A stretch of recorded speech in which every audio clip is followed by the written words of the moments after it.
ಅವರಿಬ್ಬರದ್ದು ಜಾತಿ ಧರ್ಮ ಮೀರಿದ್ದ ಪ್ರೀತಿ. ಇಬ್ಬರೂ ಶಿಕ್ಷಕರಾಗಿದ್ರಿಂದ ತುಂಬಾನೇ ಖುಷಿಯಾಗಿದ್ರು. ಆದ್ರೆ ಬಾಲ್ಯದ ಗೆಳೆಯನ ಸಂಘಕ್ಕೆ ಬಿದ್ದ ಹೆಂಡತಿ ಗಂಡನಿಗೆ ಗೋರಿ ಕಟ್ಟಿದ್ಲು. 9 ವರ್ಷದ ಬಳಿಕ ಈಗ ಕಿಲ್ಲರ್ ಹೆಂಡತಿಗೆ ಗಲ್ಲು ಶಿಕ್ಷೆ ಆದೇಶವಾಗಿದೆ.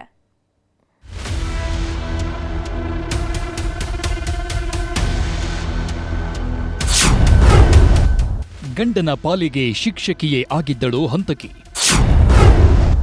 ಬಾಲ್ಯದ ಗೆಳೆಯನ ಸಂಘ ಗಂಡ ಹರೋಹರ.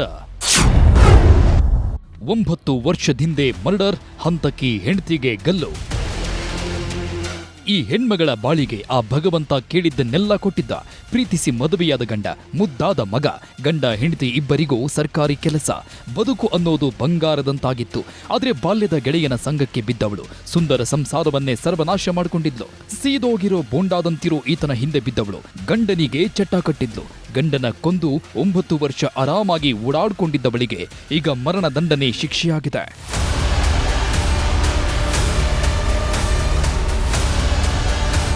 ಈಕೆ ಹೆಸರು ಲಕ್ಷ್ಮಿ ಅಂತ. ಶಿವಮೊಗ್ಗ ಜಿಲ್ಲೆಯ ಭದ್ರಾವತಿ ಮೂಲದವಳು. ಸುಮಾರು 10 ವರ್ಷದ ಹಿಂದೆ ಟೀಚರ್ ಕೆಲಸ ಸಿಗ್ತಾ ಇದ್ದಂತೆ ಕಲಬುರಗಿ ಸೇರ್ಕೊಂಡಿದ್ದಳು. ಈಕೆ ಕೆಲಸ ಮಾಡ್ತಾ ಇದ್ದ ಶಾಲೆಯಲ್ಲಿ ಈ ಇಮ್ತಿಯಾಜ್ ಕೂಡ ಶಿಕ್ಷಕನಾಗಿ ಕೆಲಸ ಮಾಡ್ತಿದ್ದ. ಈತ ಕೂಡ ಶಿವಮೊಗ್ಗ ಜಿಲ್ಲೆಯವನೇ ಆಗಿದ್ರಿಂದ ಇಬ್ಬರ ಮಧ್ಯೆ ಪ್ರೇಮಾಂಕುರವಾಗಿತ್ತು. ಜಾತಿ ಧರ್ಮವನ್ನ ಮೀರಿದ್ದ ಇವರ ಪ್ರೀತಿ ಮದುವೆ ಅನ್ನೋ ಬಂಧನ ಬೆಸೆದುಕೊಂಡಿತ್ತು.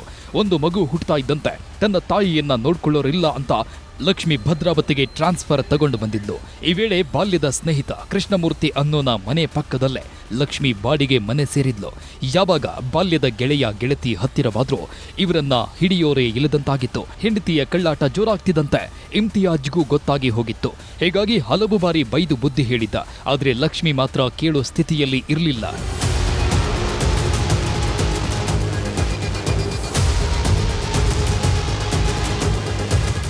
ಪತ್ನಿಯ ಕಾಮದಾಟಕ್ಕೆ ಗಂಡ ಅನಿಸಿಕೊಂಡವ ಕೆಂಡವಾಗ್ತಾ ಇದ್ದಂತೆ ಲಕ್ಷ್ಮಿ ರಣರಾಕ್ಷಸಿಯಾಗಿದ್ದಾಳೆ. ನಾವಿಬ್ರು ಚೆನ್ನಾಗಿರಬೇಕು ಅಂದ್ರೆ ಇಮ್ತಿಯಾಜ್ಗೆ ಚಟ್ಟ ಕಟ್ಟಬೇಕು ಅನ್ನೋ ನಿರ್ಧಾರಕ್ಕೆ ಬಂದಿದ್ದಾರೆ. ಒಂದು ದಿನ ಊಟದಲ್ಲಿ ನಿದ್ದೆ ಮಾತ್ರೆ ಹಾಕಿ ಭೀಕರವಾಗಿ ಹಲ್ಲೆ ಮಾಡಿ ಸಾಯಿಸಿದ್ರು. ನಂತರ ಮೃತದೇಹವನ್ನ ತಗೊಂಡು ಹೋಗಿ ನದಿಗೆ ಎಸೆದು ಬಂದಿದ್ರು. ಕೃಷ್ಣಮೂರ್ತಿ ಹಾಗೂ ಲಕ್ಷ್ಮೀ ಕೃಷ್ಣಮೂರ್ತಿ ಅಣ್ಣನೂ ಸಾಥ್ ಕೊಟ್ಟಿದ್ದ. 2016ರಿಂದ 2019ರಿಂದ 2025 9 ವರ್ಷಗಳ ಕಾಲ. ಒಂದನೇ ಆರೋಪಿ ಶಿಕ್ಷಕಿ, ಗೌರ್ಮೆಂಟ್ ಶಾಲೆಯಲ್ಲಿ ಶಿಕ್ಷಕಿ ಆಗಿದ್ದು. ಮೃತ ಇಮ್ತಿಯಾಜನು ಸಹ ಆತನು ಸಹ ಗೌರ್ಮೆಂಟ್ ಶಾಲೆಯ ಶಿಕ್ಷಕರಾಗಿದ್ದರು. ಪ್ರಕರಣದ ತನಿಖೆಗಿಳಿದ ಪೊಲೀಸರು ಲಕ್ಷ್ಮಿಯದ್ದೇ ಕೈವಾಡ ಅನ್ನೋದನ್ನ ಪತ್ತೆ ಹಚ್ಚಿದ್ರು. ಅವತ್ತಿನಿಂದ ಇವತ್ತಿನವರೆಗೂ ವಿಚಾರಣೆ ನಡೆಸಿದ ಭದ್ರಾವತಿಯ 4ನೇ ಹೆಚ್ಚುವರಿ ಜಿಲ್ಲಾ ಮತ್ತು ಸತ್ರ ನ್ಯಾಯಾಲಯ ಮಹತ್ವದ ಆದೇಶವೊಂದನ್ನ ನೀಡಿದೆ.